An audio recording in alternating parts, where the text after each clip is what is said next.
जगातील सर्वात शक्तिशाली देश अमेरिका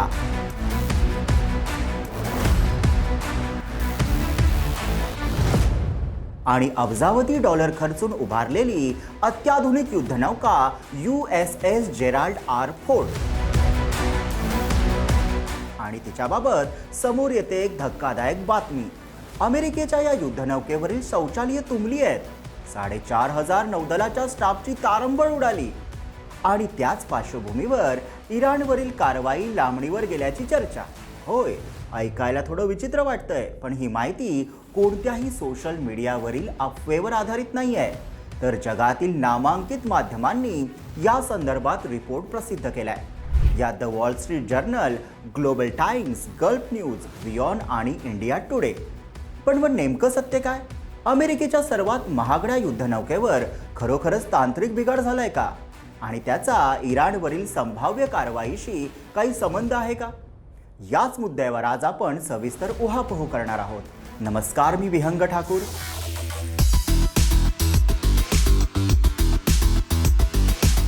अमेरिकेच्या जेराल्ड आर फोर्ड युद्धनौकेवरील टॉयलेट तुंबल्याची बातमी ऐकून सुरुवातीला गंमत वाटली, पण क्रॉस चेक केल्यानंतर लक्षात आलं समस्या खरी आहे।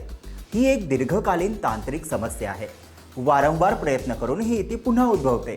पण USS जेराल्ड आर फोर्ड ही आहे अमेरिकेची सर्वात महागडी आणि अत्याधुनिक विमानवाहू युद्धनौका।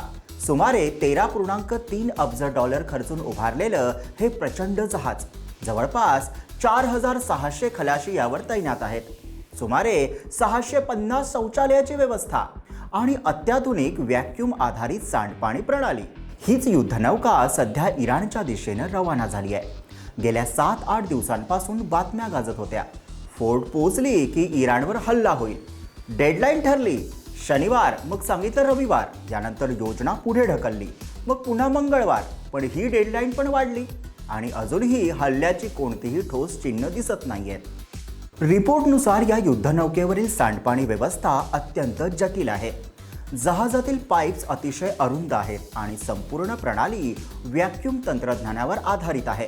याचा अर्थ असा, जर एकच व्हॉल्व बिघडला तर त्या विभागातील सर्व शौचालये एकाच वेळी बंद पडतात। परिणामी खलाशांना तब्बल 45 मिनिटांपर्यंत रांगेत उभं राहावं लागतं। दुर्गंधी पसरते, अस्वच्छता वाढते आणि मानसिक ताणही निर्माण होतो। हा बिघाड दूर करायचा असेल तर संपूर्ण प्रणाली रिसेट करावी लागते आणि त्यासाठी अंदाजे $4 लाख खर्च येतो। एकदा ही समस्या निर्माण झाली की युद्धनौकेवरील दैनंदिन जीवन अक्षरशः विस्कळीत होतं। इतकंच नाही, याआधीही ग्रीसमध्ये या जहाजाला थांबावं लागलं होतं आणि तेव्हाही टॉयलेट तुंबल्याची चर्चा होती। समुद्रात त्याची दीर्घ तैनाती आता चिंतेचा विषय ठरते। साधारणपणे 6 महिन्यांची तैनाती असते, पण ही युद्धनौका 8 महिन्यांपासून अधिक काळ सतत समुद्रात कार्यरत आहे आणि ही मुदत आणखी वाढण्याची शक्यता आहे। सततच्या ऑपरेशन्समुळे नियमित मेंटेनन्सवर परिणाम झाला असून काही तांत्रिक बिघाड वाढल्याची माहिती समोर येते।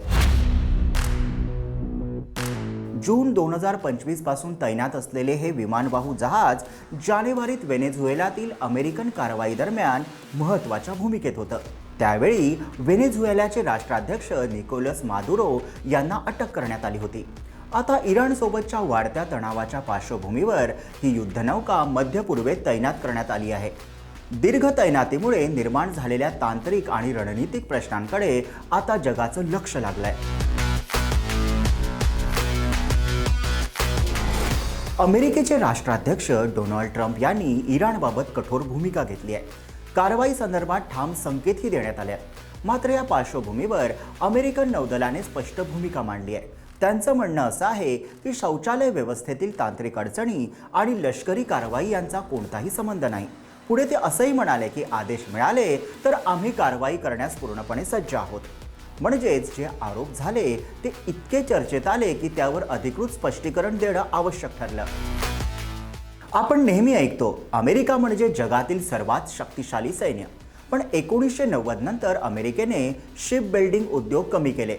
आज जगातील बहुतांश जहाज बांधणी चीनमध्ये होते, तर तुमच्याकडे जहाज बांधण्याची क्षमता नसेल तर दीर्घकालीन युद्ध तयारी कशी करणार?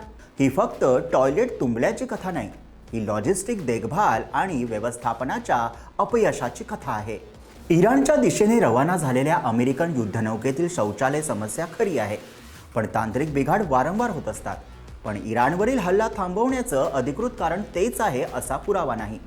पण जगातील सर्वात महागड्या युद्धनौकेवर जर मूलभूत सुविधा नीट चालत नसतील तर युद्ध तयारीबाबत प्रश्न नक्कीच उभा राहतो. कागदावर सर्व काही परिपूर्ण दिसतं, पण वास्तवात तांत्रिक सुविधाच डळमळीत असतील तर रणनीती कितीही मोठी असली तरी अडचण येऊ शकते. तर याविषयी तुमचं मत कमेंटमध्ये लिहा. व्हिडिओला लाईक करा, शेअर करा आणि आमच्या यूट्यूब चॅनलला सबस्क्राईब करा.